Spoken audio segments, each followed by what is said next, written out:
যাবেন। এরপর আমাদের দ্বিতীয় দাবি হল সংখ্যালঘু বিষয়ক মন্ত্রণালয় দাবি করা। আপনারা দেখছেন শুধু সনাতনী নয়, হিন্দু, খ্রিস্টান, বৌদ্ধ সবাই আমরা এদেশে নির্যাতিত।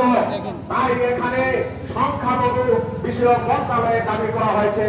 আমাদের এই চিন্ময় প্রভু শুধু সনাতনীদের জন্য চিন্তা করেনি, যারাই নির্যাতন হয়েছে তাদের জন্য উনি চিন্তা করেছেন, তাই উনি এই দাবি করেছেন। এটি কি অন্যায় দাবি আমাদের? কেন মনে হচ্ছে না? আপনারা বলুন, সরকারকে প্রশ্ন করতে যাই, কেন আপনারা